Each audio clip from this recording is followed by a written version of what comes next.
तो welcome to our channel S knowledge classes. तो आज आप देखेंगे चैप्टर नंबर 1 क्लास 10th का पहला चैप्टर। तो चैप्टर का नाम है nationalism in Europe. Then Europe में अब नेशनलिज्म फैलने लगा था। इससे पहले आपने क्लास 9th के अंदर देखा था फ्रेंच रेवोल्यूशन। फ्रेंच रेवोल्यूशन के बाद धीरे धीरे और भी जगह पर इसका झंडोरा पिटने लग गया और दूसरी जगह भी यहाँ पर धीरे धीरे पीछे पीछे सभी इस चीज़ रेवोल्यूशंस को अपने कंट्री में करने का सोचने लग गए। लोगों के अंदर एक फीलिंग, एक भावना आने लग गई जो है नेशनलिज्म की, मतलब लव। अब सारे के सारे लोग नेशन को प्यार करने लग गए, एक यूनिटी बनाने लग गए और चाहते थे कि एक देश बने। तो यहाँ पर आप सबसे पहले देखेंगे 1848 में फ्रेडरिक सेरू एक फ्रेंच आर्टिस्ट है, उसकी एक पेंटिंग, मतलब वो रात में सोया और रात में एक अजीब सा सपना देखा उसने, सुबह जगा और एक पेंटिंग बना दी। तो उस पेंटिंग में असल में ऐसे क्या था जिसको फाइनली इतना ज़्यादा शो किया गया, आपके बुक में दी गई। ठीक है, तो सबसे पहले उसके अंदर आपको दिखाई देगी तो एक स्टैचू ऑफ लिबर्टी दिखाई दे रही है जिसके अंदर मशाल है और यहाँ पर वो चीज़ एक बुक्स पकड़ी हुई है। देन एक मशाल है और बुक्स पकड़ी हुई है। देन जो मशाल है वह टॉर्च है जो आपको दिखा रहा है आगे की रास्ता, आगे के रास्ते दिखा रहे हैं। और बाकी जो चीज़ है वो मैन राइट्स चार्टर है जिनमें लोगों के राइट्स लिखे हुए हैं जिसमें। इसके अलावा जो है आपको दिखाई देगा कुछ रिमेंस ऑफ मोनार्की, मतलब राजा महाराजा का अब अंत हो चुका है और अब सिर्फ रिपब्लिक होगा, लोगों का राज होगा। तो ये मोनार्की सिस्टम बिल्कुल ख़त्म कर दे, मतलब उनके माइंड में ये था कि अस्त व्यस्त हो चुका है मोनार्की सिस्टम फिनिश हो चुका है और अब शुरू हो चुका है रिपब्लिक। इसके बाद अलग अलग झंडे हैं जो यूनिटी के साथ एक साथ चल रहे हैं और ऊपर से हेवन में आप देख रहे हैं तो यहाँ पर कुछ सेलेस्टिक लोग हैं, कुछ ये सभी भगवान ऊपर से आशीर्वाद दे रहे हैं। तो यहाँ पर ये पेंटिंग बहुत फेमस है और इस पेंटिंग के बारे में आपको पढ़ना है। 1848 में बनाई गई थी फ्रेडरिक सेरू से एंड ये फ्रेंच आर्टिस्ट। इसके बाद आ जाता है the French revolutions and the idea of the nation. मतलब जब फ्रेंच रेवोल्यूशन हुआ, ऑब्वियसली बात है हमने इससे पहले 9th वाले में पढ़ रखा है। देन तो एक पल के लिए आप देखिए 9th में मेरा प्लेलिस्ट है उसके अंदर आप 9th की वीडियो देख सकते हैं, डिस्क्रिप्शन में वीडियो है, आप उस वीडियो में देख सकते हैं कि एक बार फ्रेंच रेवोल्यूशन को भी रिकैप कर ले कि असल में हुआ क्या था। देन फ्रेंच रेवोल्यूशन की बात करते हैं तो जो फ्रेंच रेवोल्यूशन हुई थी उसके बाद धीरे धीरे और कंट्री भी आए और उन्होंने भी सेम रेवोल्यूशंस को धीरे धीरे उनके भी माइंड में आने लग गया कि हाँ भाई अब हम भी कुछ कर सकते हैं, हमारे भी एक नेशन होना चाहिए, रिपब्लिक होना चाहिए, मोनार्की सिस्टम हटनी चाहिए, क्योंकि उनको भी किसी न किसी तरीके से मोनार्की से इशू था। देन बिफोर 1789 की अगर बात करते हैं then changes occur during French revolution. Then देखा जाता है तो यहाँ पर धीरे धीरे जो है फ्रेंच रेवोल्यूशंस की वजह से क्या हुआ, यहाँ पर बहुत सी चेंजेस देखने को मिली। यहाँ पर मोनार्की से पावर को छीन कर सिटीज़न को दे दिया गया, एक फ्लैग लिया गया जो फ्रांस को फाइनली फ्लैग बना और इसको अब ट्री कलर में माना जाता था। ट्री कलर का एक फ्लैग हुआ जो इनका नेशनल फ्लैग बना। फ्रेंच जो है उन्होंने एक नेशनल लैंग्वेज के रूप में इसे अडॉप्ट किया गया। इसके बाद उन्होंने नेशनल एंथम भी दिया और एक नेशनल एंथम के साथ इसे कंपोज किया गया, ओथ्स ली गई, स्टेट्स जो है जनरल और इलेक्ट किए गए और फिर नेशनल असेंबली बनाई गई। अब धीरे धीरे क्या हो गया कि जो फ्रेंच आर्मीज़ थी उन्होंने शुरुआत कर दी कि हाँ भाई इस आइडिया को, एक नेशनलिज्म को लेकर ढिंढोरा पीटा और हर तरफ धीरे धीरे फैलाई। अब कि इसके बाद आपने एक बहुत ही इम्पोर्टेंट कैरेक्टर का नाम सुना होगा जो अब यहाँ पर भी बहुत ही इम्पोर्टेंट रोल निभाता है, देन नेपोलियन बोनापार्ट, जो इसके बाद आया था और उन्होंने भी बहुत सारे काम किए थे, कुछ अच्छे किए थे, कुछ बुरे किए थे। देन यहाँ पर बात करते हैं तो यहाँ पर उनका एक कोड बहुत इम्पोर्टेंट है जिसे कहते हैं सिविल कोड ऑफ 1804 या फिर नेपोलियन कोड से जाना जाता है। यहाँ पर ये बहुत इम्पोर्टेंट है, इसे स्टेबलाइज किया गया था बिफोर लॉ, मतलब इनके में क्या क्या चीज़ें, मतलब नियम कानून क्या है इस नेपोलियन कोड के अंदर आपको यही देखने को मिले। देन यहाँ पर क्या था, यहाँ पर आप स्टेबलाइज इक्वलिटी बिफोर लॉ, मतलब आप लॉ से पहले नहीं आते हो, आपका क्या है प्रॉपर्टी रखने का राइट है, आप प्रॉपर्टी खरीद सकते हो, अपना चीज़ सिक्योर कर सकते हो। इसके अलावा जो है फ्यूडल सिस्टम जितनी थी उसको बर्बाद कर दिया, ख़त्म कर दिया मतलब। इसके बाद है ट्रांसपोर्ट और कम्युनिकेशन सिस्टम को और बढ़िया किया गया ताकि ट्रांसपोर्ट और कम्युनिकेशन को बहुत बढ़िया किया गया ताकि बहुत अच्छे से और ज़्यादा व्यापार हो सकें, लोग कम्युनिकेट अच्छे से कर सकें। इसके बाद आ जाता है वेट्स और मेजर्स और करेंसी को काफ़ी ज़्यादा स्टैंडर्डाइज्ड कर दिया गया ताकि ये बहुत अच्छे से लोगों को समझ में आ सके कि किस तरीके से वेटेज करने हैं। देन कुछ कुछ अच्छी अच्छी बातें अभी आप सुन रहे होंगे इसके बारे में। देन इसके बाद आ जाता है गिल्ड रिस्ट्रिक्शंस वर रिमूव, जो लोग बाहर जाकर व्यापारी बहुत ज़्यादा एक दूसरे के साथ ट्रेड नहीं कर सकते थे, एक लिमिटेड ट्रेड को ही रखा गया था, उस चीज़ को नेपोलियन ने हटा दिया गया था, नेपोलियन द्वारा हटा दिया गया था। और उसने क्या कर दिया, ट्रेड आप कोई भी गिल्ड दूसरी गिल्ड से आप ट्रेड कर सकते हो बड़े फ्रीली। तो यहाँ पर बहुत अच्छी थी। अब आपको ये लग रहा होगा कि ये तो भैया देवता है, बहुत अच्छी अच्छी बातें कर रहा है, हमारे लिए कितना अच्छा अच्छा कर रहा है ये, ठीक है। अब यहाँ पर थोड़ा सा चीज़ मुड़ जाती है जहाँ पर इसकी अच्छाई के साथ थोड़ी थोड़ी इसकी बुराई भी पीछे पीछे आती है। जहाँ इसके ड्रॉबैक्स दिखते हैं नेपोलियन के कोर्ट के, then drawbacks of Napoleonic court, तो इसमें आता है कि आपको पॉलिटिकल फ्रीडम की कमी दे दी गई, मतलब सामने कोई खड़ा ही नहीं है, तो भैया जीतेगा कौन, नेपोलियन ही जीतेगा। ये बढ़िया है, सामने से सारे लोगों को हटा दो, रेस में ही जीतूँगा। इसके बाद आ जाता है इसने टैक्सेशन को, मतलब टैक्स को बहुत ही ज़्यादा इंक्रीज़ कर दिया, ठीक है, मतलब टैक्स वसूले जा रहा है काफ़ी देर से। और ये भी सेम, पहले वाला भी सेम ही चीज़ थी कि जब फ्रेंच रेवोल्यूशन था उसमें भी टैक्स बहुत ज़्यादा वसूल रहा था, कौन, लुई 16, तो वही सेम चीज़ ये भी कर रहा है, टैक्स बहुत वसूल रहा है। वो और बात है कि इंडिया का जो अभी वसूला जा रहा है उससे तो कमी होगा, ठीक है, इसे कट करना पड़ेगा भाई। तो यहाँ पर आ जाता है कि टैक्स को जो है इंक्रीज़ किया जा रहा था। इसके अलावा है जो है सेंसरशिप जो है, मतलब बहुत ही ज़्यादा चीज़ को उसने कंट्रोल कर रखा था ताकि सोसाइटी तक बात पहुँच ही ना सके, जो लाइक कोई भी चीज़ हो सकती है जो सोशल मीडिया का उस टाइम पे जिस तरीके से होता होगा सोर्सेस, न्यूज़पेपर या कोई चीज़, आर्टिकल्स या किसी भी तरीके से वो एक जो सोसाइटी उसे देख सके, लोगों तक सोसाइटी की बात पहुंच सके, तो उस चीज़ को इसने क्या कर दिया था, बहुत ही ज़्यादा कंट्रोल करके रखा था कि जो भी चीज़ें आएगी इससे होकर आएगी, तो जितनी दिखानी है उतनी सोसाइटी को देखने को मिलेगी। कुछ कुछ चीज़ें इसमें यहाँ पर उसकी थोड़ी सी ख़राब दिखने लगी। इसके बाद आ जाता है making of nationalism in Europe.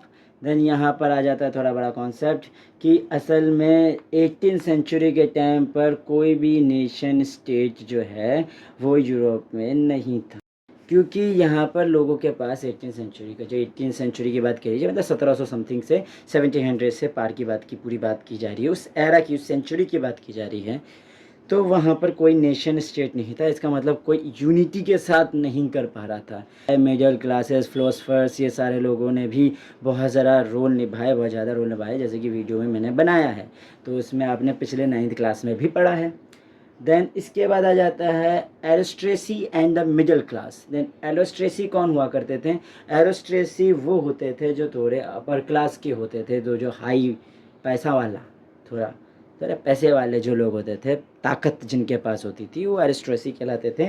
इसके अलावा एक और क्लास आ गई थी, मिडिल क्लास। बाकी पीजेंट्स तो जानते ही हो, कॉमन लोग भी जानते ही हो कि जिनमें से ऑब्वियसली बात, एक अमीर होगा दूसरा गरीब होगा, तो एक कॉमन लोग भी हुआ करते थे। इसके अलावा अगर कोई होते थे तो एक नई क्लास उभरी थी, जैसे मैंने फ्रेंच रेवोल्यूशन में भी कहा है, मिडिल क्लास करके एक उभरा था।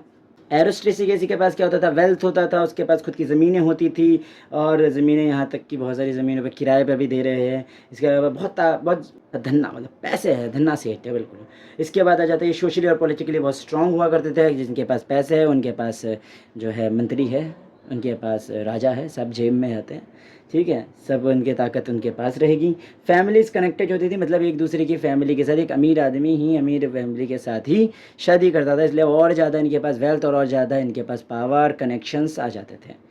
इसके बाद आ जाता है ये कौन सी भाषा बोलते थे भैया, फ्रेंच बोलते थे। इसके बाद आ जाता है अगर पीजेंट्स की बात करते हैं तो पीजेंट जो आम जो है काश्तकार बोल सकते हो आप, यहाँ पर किसान बोल सकते हो, कॉमन मैन कह सकते हो। तो वो बहुत गरीब लोग थे, poor people, didn't have much land, ज़्यादा ज़मीन नहीं हुआ करती थी। देवर इन द मेजॉरिटी, ज़्यादा लोग उसमें थे, ज़्यादा गरीब लोग ज़्यादा थे, अमीर लोग कम थे। इसके बाद नॉट पावरफुल, ज़्यादा पावरफुल ही नहीं थे। इसके बाद आ जाता है जो नया उभरा था, जैसे मैंने कहा कि धीरे धीरे चीज़ें जो है चीज़ें चेंज हुई, कुछ लोगों के पास वेल्थ थोड़ा ज़्यादा आने लग गया है कि बाय उनका ट्रेड के हिसाब से थोड़ा सा पैसा होता है ना, सोसाइटी में कॉमन लोग सब होते हैं, पर उस कॉमन लोग के बीच में कुछ लोगों के पास होते हैं जो थोड़ा सा पैसा ज़्यादा रखते हैं आप आम आदमी के हिसाब से। तो वैसा इधर भी हुआ कि कुछ लोगों के पास थोड़ा सा ज़्यादा था, लेकिन वो बहुत ज़्यादा रिच नहीं कहला सकते थे। The neither very rich and not very poor, ना ज़्यादा अमीर है ना ज़्यादा गरीब है, वो थोड़ा बीच के आ जाते हैं। ठीक है, अब वहाँ पर ये बात होगी कि इधर से वो बाहर जा सकते थे, यहाँ उनका ऑप्शन आ गया। बाहर जाने से हुआ क्या कि उन्होंने बाहर की नॉलेज गेन की, और बाहर की नॉलेज गेन करने के बाद वही चीज़ों से यहाँ पर एक रेवोल्यूशन लाने का या नेशन को जो है बनाने का एक सीधा सीधा चाहे रास्ता बनवा दिया। वो एजुकेटेड होते थे, बिजनेसमैन थे, इंडस्ट्रियलिस्ट थे, प्रोफेशनल, मतलब उनका काफ़ी एक हिसाब से देखा जाता था। पुअर वाले लोगों से काफ़ी ज़्यादा समझ उनकी ज़्यादा होती थी। अब डिमांड्स क्या थे उनके, तो सिंपल सी बात है, यहाँ पर एक डिमांड होगी, तो अगर हम चैप्टर ही नेशनलिज्म की पढ़ रहे हैं तो डिमांड यहाँ पर एक नेशनल यूनिटी की थी कि सारे के सारे लोग जुड़ जाए। इसके अलावा लिबरल नेशनलिज्म क्या था कि जो भी नेशनलिज्म है और उसके बाद जो भी है वो लिबरल हो, मतलब आज़ाद हो सबके सब। इसके बाद यहाँ पर क्या था कि सेम कल्चर हो, सेम ट्रेडिशनल हो, सेम लैंग्वेज हो, ये उनकी एक सोच थी जो डिमांड्स में आप काउंट कर सकते हो कि वो चीज़ चाहते थे कि ऐसी ही चीज़ें हो सके। खैर आगे बढ़ते हैं तो यहाँ पर एक बहुत इंपॉर्टेंट क्वेश्चन आ जाता है जो कभी बड़ा बहुत लेंथी भी क्वेश्चन आ जाता है, कभी कभार उसे शॉर्ट में भी बना देते हैं कि 3 नंबर का 3 मार्क्स का बना दिया, कभी उसे 5 मार्क्स का बना दिया। अगर इसके तीनों पूछे जा रहे हैं तो 5 मार्क्स का बन सकता है, अगर एक पूछा जा रहा है देन वो 3 मार्क्स का बन जाता है। देन क्वेश्चन का नाम है जो है is question is what does liberal nationalism stand for, and यहाँ पर 3 आते हैं। देन मीन्स उसमें से सबसे पहला पढ़ते हैं पॉलिटिकली, तो यहाँ पॉलिटिकली का आता है कि यहाँ पर एस्ट्रोक्रेसी का जो है वो एंड हो, गवर्नमेंट जो है वो पीपल के एग्रीमेंट्स के साथ चले, मतलब लोगों की इच्छा से चले। ठीक है, राजा गए रानी गए, अब प्रजातंत्र है, ऐसा चीज़ चले। इसके बाद आ जाता है फ्रीडम ऑफ इंडिविजुअल, हर एक के पास जो है फ्रीडम हो। इसके बाद आ जाता है लॉ पहले आए, उसके बाद जो है सारे लोग आए, सब लॉ के नज़र में इक्वल हो, ना कि कोई अमीर है तो उसको पहले छोड़ दिया जाए या उसके ऊपर लॉ लग ही ना पाए, ऐसा कुछ ना हो। इसके बाद आ जाता है एंड ऑफ क्रिटिकल प्रिविलेजेस, मतलब किसी को ज़्यादा चीज़ें ना दे, हर किसी को इक्वलिटी दे, किसी को ये नहीं कि ज़्यादा चीज़ें दी गई है, ज़्यादा लैंड दिया गया है, ज़्यादा प्रिविलेज दिया गया है, ज़्यादा धन दौलत दी गई है, ऐसा ना हो, ये सब एंड कीजिए। इसके बाद आ जाता है कॉन्स्टिट्यूशन बनाना चाहिए और रिप्रेजेंटेटिव गवर्नमेंट होना चाहिए जो हमारे सारे मुद्दों को रिप्रेजेंट करे, जो आप देखते हो कि आम इंडिया में होता है, लेकिन काम कैसा चलता है वो तो ग्राउंड लेवल में हम अच्छे से जानते हैं, ये भी कट कर दीजिएगा। देन इसके बाद आ जाता है कि सोशली, देन आ जाता है is a universal suffrage and right to vote. जब सोशली की बात करते हैं तो यहाँ सोशल के बारे में बात कर रहे हैं, तो सोसाइटी में क्या होता है, वोट देने का अधिकार होना चाहिए, equal political rights, then mean सभी के पास जो राइट है वो इक्वल होने चाहिए। वो और बात है कि यहाँ पर आगे जाकर भी क्या हुआ, लड़कों को ही वोट देने को मिला फाइनली, मतलब लड़कियों का जो पिछले फ्रेंच रेवोल्यूशन में एक वुमेन रेवोल्यूशन करके था वो यहाँ पर भी आगे जाके वर्क नहीं करेगा।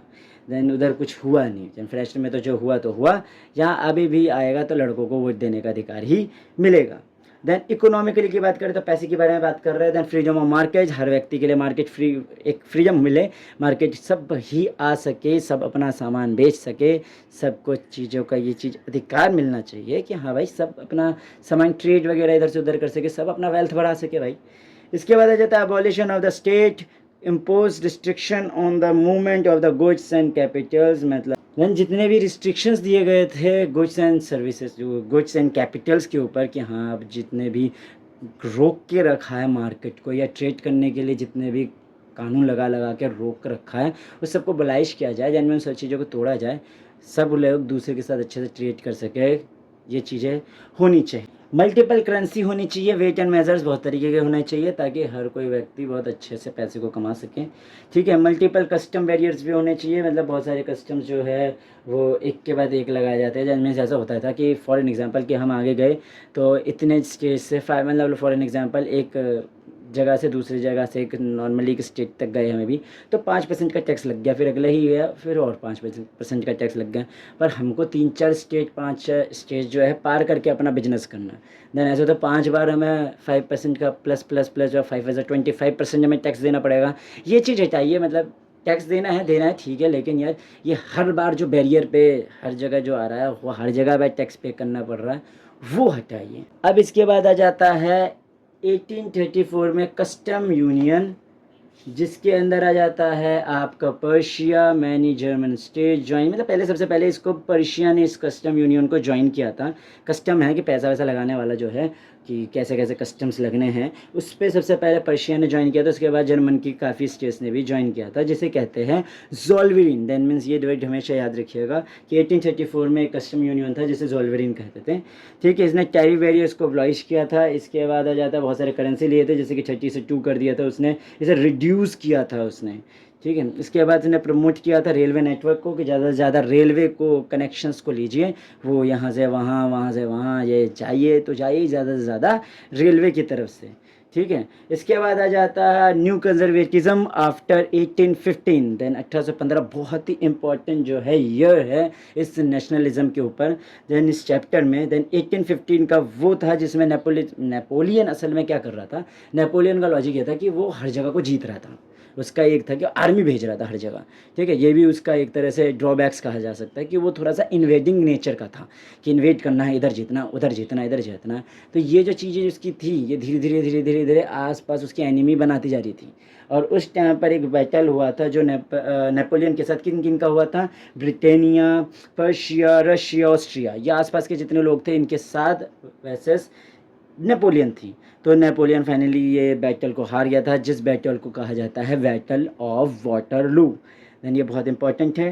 Then Britain and Russia, Russia Austria, ये कंजर्वेटिज्म थे। देन मीन्स कंजर्वेटिज्म क्या है, ये नेपोलियन के जितने भी चीज़ें उसने लगाई थी, उसने बोला था हटाओ इसे और भैया अब नई नई चीज़ें लगाइए। ठीक है, तो उसने क्या किया था, मोनार्क को वापस ले आया, चर्च को पावर वापस दे दी, सोशल जो है जितनी भी हेरिडिटी चल रही थी उसको वापस बना दिया गया।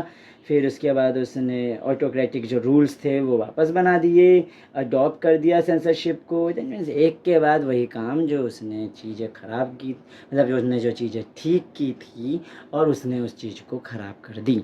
ठीक है, ख़राब क्या मतलब, उस चीज़ को बदल दिया।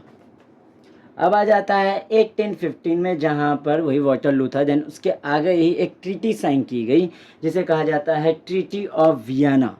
देन बर्बन डायनेस्टी जो थी उस टाइम पर, उसको रिस्टोर किया गया था फ्रांस में, और एक सीरीज ऑफ स्टेज था जो सेटअप किया गया था, बाउंड्री जो सेटअप की गई थी फ्रांस की। ठीक है, फ्रांस को प्रिवेंट करने के लिए, ताकि जो है फ्रेंच और ज़्यादा एक्सपेंशन ना हो पाए। ठीक है, to prevent French expansion in future, कि फ्रेंच के एक्सपेंशन ही ना हो पाए आगे। Then Prussia was given important new territories on is western frontier. Then Prussia को क्या है इंपॉर्टेंट, अब देखो टेरिटरी, ट्रीटी क्या होता है, जिसके अंदर ना सबको ना माल मलिदा मिलता है, चीज़ें मिलती है कि आप आओ, अब हिस्सेदारी लो, जीत गए ना, अब हिस्सेदारी भी तो मिलेगी जीतने के बाद चीज़ों की, तो चीज़ों की हिस्सेदारी मिलती थी। वही वहाँ पर पर्शिया को नई टेरिटरीज मिल गई वेस्टर्न फ्रंटियर से। एंड ऑस्ट्रिया को क्या कर दिया, कंट्रोल दे दिया नॉर्थर इटली की कंट्रोल दे दी गई थी ऑस्ट्रिया को। और रशिया को बोला भैया मुझे क्या मिलेगा भाई, मुझे भी तो कुछ दो। तो रशिया को कहा कि तुम क्या करो, तुम पोलैंड ले लो। इसके बाद आता है confederation of 39 states which had been the setup by Napoleon was left untouched. लेकिन उन्होंने कहा ये जो 39 जो स्टेट्स है जो नेपोलियन के द्वारा एक सेटअप बनाया गया था, इसे मत छूओ, इसे ऐसे रहने दो। ठीक है, देखेंगे इसका बाद में क्या करेंगे, सोचेंगे। देन आफ्टर 1815 में क्या हुआ, उसके बाद वाटरलू के फाइनली ट्रीटी के आफ्टर हुआ क्या, many liberal national people were not have, कुछ लोग लिबरल थे, अब इतने सारे चीज़ अच्छी खासी लिबर्टी मिली थी ना, अब वहाँ पर क्या हुआ, छिन ली, तो उससे क्या वो थोड़े खुश नहीं थे। इसके बाद वो क्या छुप गए। देन नेशनल जो लिबरल नेशनल्स है वेंट अंडरग्राउंड, देन वो हो गए गायब। ठीक है, वेनिश्ड। And they started creating secret group, उन्होंने क्या कर दिया, छोटे छोटे ग्रुप बना दिए, जैसे कि हमारे इंडिया में नहीं होते थे कि सबसे पहले एक छोटे छोटे ग्रुप बनाया करते थे, जैसे फॉर एग्जाम्पल HRA होता था, वैसे HRA थोड़ा खुल के भी आता था, लेकिन एक होता था इनकी जो भी मिशंस होती थी वो सीक्रेटली होती थी, सबको बता बता के थोड़ी ना करेगा कि भैया मैं अब ये करने वाला हूँ, वो करने वाला हूँ। तो इनके तो और था कि सीक्रेट करते थे जो भी चीज़ें, तो छुपे हुए रहते थे। द न्यू रेवोल्यूशनरीज, देन इसमें आ जाता है, देन यहाँ आ जाता है गिसिपी मेसी का नाम, then born in Genoa in 1807, revolutionary था। एंड इसके बाद क्या, क्रांतिकारी था, इटली का मेंबर था ये सीक्रेट वाली एक जगह का, जिसमें आ जाता है कार्बनरी। ये बहुत यंग इटली था और एक यंग यूरोप था, दो तरह का इसने बनाया था ग्रुप। एंड बिलीव करता था ये यूनिफिकेशन ऑफ इटली का, जिनमें इटली का एकीकरण, ये बहुत इंपॉर्टेंट है। दैन इसने इस पर बहुत विश्वास करता था। अब द है दी एज रेवोल्यूशनल, मतलब दो एक बहुत फेमस चीज़ के बारे में बात की जाएगी, जहाँ पर एक द एज था रेवोल्यूशन का, तो यहाँ पर दो रेवोल्यूशन के बारे में बात की जाएगी। एक है 1830 से 1848, दिन में 1830 टू 1848 तक। इसमें आ जाता है जुलाई रेवोल्यूशन और ग्रीक रेवोल्यूशन। देन जुलाई रेवोल्यूशन के अंदर क्या है, एक है फ्रांस जो है और दूसरा है बेल्जियम। देन फ्रांस में क्या था, इसमें बर्बन किंग्स आ गए थे, जैसे मैंने बताया कि इसके बाद सेटअप किया गया, नेपोलियन को हटाया, बर्बन किंग्स को लेकर आया। तो इसमें क्या गया था, Vienna Congress, they constructed of the Vienna Congress of 1815, stabilise किया गया कॉन्स्टिट्यूशन मोनार्की को, मतलब क्या कॉन्स्टिट्यूशन चलता रहेगा और एक मोनार्की सिस्टम भी चलता रहेगा। और राजा को किसको बनाना था, कि राजा किसको बनाया, किसको बनाया, किसको बनाया, तो इन्होंने बोला पुराना एक लुइस था ना, फिर लुइस 16 के बाद ये आया, चलो एक काम करते हैं लुइस जैसे नाम का कोई ढूंढते हैं। तो है कि हमारे भैया main Louis Louis Louis Louis, देखना हाथ खड़ा किया, उसने बोला भाई मेरा नाम है लुइस फिलिप्स, तो उन्होंने बोला भाई ओ फिलिप्स आ जा भाई, तो इसका नाम रख दिया Louis Philips became the constitutional monarch. उसने बोला भाई तू बन जा, चल राजा आ जा। देन वो खुश हो गया। इसके बाद आ जाता है Belgium, then Belgium broke away from United Kingdom of Netherland. Then यहाँ पर ये दो पॉइंट आते हैं। अब आता है ग्रीक रेवोल्यूशन।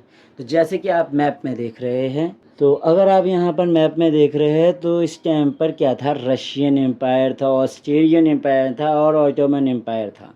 तो इतने सारे एम्पायर थे, अब तो ऐसा कुछ भी एग्जिस्ट नहीं करता है, अब ऐसा कोई एम्पायर नहीं है, लेकिन उस टाइम पे बहुत एम्पायर वगैरह हुआ करते थे।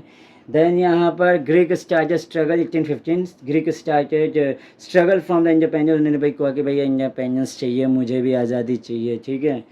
और यहाँ पर ऑटोमन रूल, आप यहाँ पर नीचे देख रहे हो ऑटोमन रूल है यहाँ पर, ठीक है।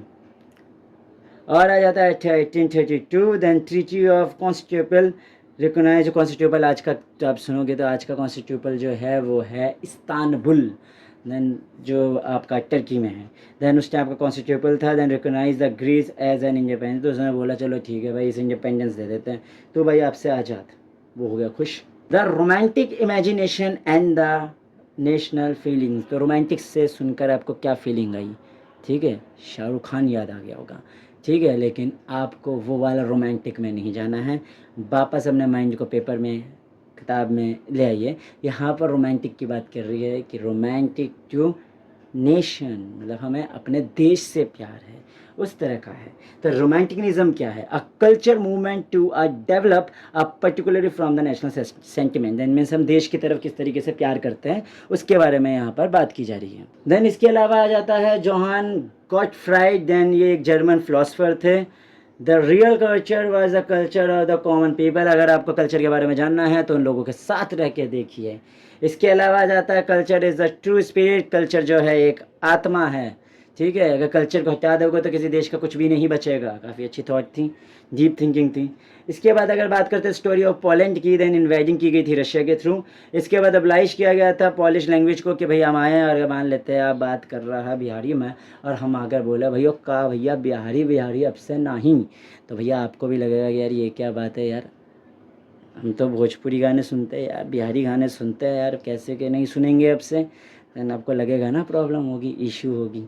देन ऐसे ही है कि किसी भी कल्चर को आकर अगर आप उस कल्चर की लैंग्वेज पर टारगेट करेंगे तो वहाँ के लोग दुखी ही होंगे। हर जगह के कल्चर में हर किसी की लैंग्वेज सबको प्रिय है। देन हमारी हिंदी है, जो अभी आजकल लड़ाई हो रही है, हिंदी मराठी वगैरह ये सब चीज़ों पर लड़ाई हो रही है, तमिलनाडु वगैरह, यार ये चीज़ भी कट करनी पड़ेगी लगता है, ठीक है। देन वापस आ जाता है टॉपिक पे। देन यहाँ पर आ जाता है कि लोगों को टॉर्चर करना चालू कर दिया। यहाँ पे जो भी रेवोल्यूशन कर रहा है उसको टॉर्चर किया जा रहा है। पॉलिश लैंग्वेज यहाँ से हटाई जा रही है, तो पॉलिश लैंग्वेज वाले लोग बोल रहे हैं hunger, hardship and popular revolt. And बहुत ही ज़्यादा संघर्षपूर्ण जो था वो चीज़ थी यहाँ पर। इसके बाद है great economic hardship were experience in Europe. बहुत ही ज़्यादा हार्ड इकोनॉमिक देखी गई थी यहाँ पर, हार्डशिप देखी गई थी इकोनॉमिकल ग्रेट यूरोप के अंदर। पॉपुलेशन बहुत बढ़ गई थी, और पॉपुलेशन के बहुत बढ़ जाने से क्या बढ़ जाता है, अनएम्प्लॉयमेंट, मतलब बेरोज़गारी, जब बहुत लोग बढ़ जाएंगे तो बहुत ज़्यादा रोज़गार नहीं रहते हैं, रोज़गार को लाना होता है, उसके लिए पॉपुलेशन कंट्रोल रखनी होती है, ठीक है। Small producer in the town, होता क्या था कि यहाँ के जितने भी छोटे छोटे प्रोड्यूसर्स होते थे वो सामान लाते थे इंग्लैंड से, क्योंकि वहाँ पर से सस्ता चीज़ें मिलता था तो वहाँ से उठा के लेकर आ जाते, तो वहाँ पर भी उस टाइम पर यही किया करते थे। 1830 में ग्रेट इकोनॉमिकल हार्डशिप वर एक्सपीरियंस, ये जो मैं बोल चुका हूँ कि ग्रेट हार्डशिप होती थी। उसके बाद क्या इंग्लैंड, क्यों, क्योंकि इंग्लैंड ने इंडस्ट्रियल रेवोल्यूशन पहले चालू कर दिया था, इसके वजह से वहाँ पर बहुत कुछ होता था तो वो सेल करती रहती थी, उनका अलग था। दैन राइजेस फूड प्राइसेस, तो प्राइसेस बहुत बढ़ गए थे खाने के रेट बढ़ जाएंगे। तो बैच हार्वेस्ट भी हुआ था इसके अलावा, कि बैच हार्वेस्ट जब होगा, जब फसलों की कीमत बढ़ेगी कब, जब फसल ख़राब हो जाएगी, तो जो लिमिटेड स्टॉक पड़ा होता है उसकी कीमत ऑटोमेटिकली बढ़ जाती है, ठीक है। तो वो हुई थी, गरीब जो कंट्री है वो प्रूरर हो गया, मतलब और ज़्यादा गरीब होने लग गया, लोग पागल होने लग गए। यही फ्रांस में भी हुआ था, सेम चीज़ है कि भाई जो है बैच हार्वेस्ट हुए थे, हेल्स मतलब वो क्या है अपना हेलिंग गिरा था, देन मीन्स बर्फ़ जो कहते हैं ओले टाइप की जो भी चीज़ें हैं ऊपर से बरसी थी, फसलें ख़राब हुई, लोगों के फसलें ख़राब होने की वजह से खाना नहीं है, ब्रेड की कीमत बढ़ गई तो लोग पागल होने लग गए, बेस्टील का किला तोड़ दिया। वही चीज़ सेम टू सेम है कि अगर खाना नहीं होगा, ऑब्वियसली बात है, लोगों को बहुत ही ज़्यादा इकोनॉमिकल हार्डशिप कोई बर्दाश्त नहीं कर सकता। इसके अलावा 1848 की बात करते हैं तो प्रोटेस्ट किया गया फ्रेंच सिटी में, पेरिस में। देन लुइस फिलिप्स जो था वो भग गया, ठीक है। इसके बाद आ जाता है नेशनल असेंबली जो है वो फॉर्म की गई कि एक नेशनल असेंबली बनाओ भाई, अच्छा सा बनाओ, बिल्डिंग कंस्ट्रक्ट करो, नेशनल असेंबली बनाओ, और भाई फ्रांस को क्या बनाओ, एक रिपब्लिक नेशन के रूप में बनाइए। Then changes made after formation of national assembly, finally ये सारी चेंजेस से क्या हो गया, एक नेशनल असेंबली बन गई। फिर वोटिंग राइट्स दिए गए, लेकिन फिर से मैं बात कर देता हूँ कि अभी भी लड़कों को ही दिया गया है, और वो कौन लोग हैं जो 21 ईयर्स के या उससे ज़्यादा के थे, उन लोगों को ये अधिकार दिया गया कि वो चुन सकते हैं। The right was the granted, right को जो है दिया गया कि आप चुनाव कर सकते हो जिसको आपको चुनना है। इसके बाद आ जाता है 1844, जिसमें आता था सिलेसिया रिवोल्ट, ठीक है, जिसमें कुछ वेवर्स होते हैं, वो रिवोल्ट करते हैं अपने कॉन्ट्रैक्टर के ही खिलाफ। तो यहाँ पर अगर देखोगे तो एक पार्ट 1 क्लियर होता है, देन मीन्स चैप्टर थोड़ा वास्ट हो जाता है, 9th और 10th में जैसे आ जाता है तो वास्ट हो जाता है चैप्टर, ठीक है। तो इस वीडियो में अभी तक इतना ही, इसके बाद की जो चीज़ें हैं उसके लिए मैं तैयारी कर रहा हूँ। कमेंट कीजिए ताकि मैं और ज़्यादा अप्रिशिएट हूँ, लाइक कीजिए, फॉलो कीजिए ताकि मैं अप्रिशिएट होता रहूँ और वीडियो को और जल्दी लेकर आ सकूँ। तो इसी तरीके से वीडियो ख़त्म होता है, फिर से आएंगे। Thank you.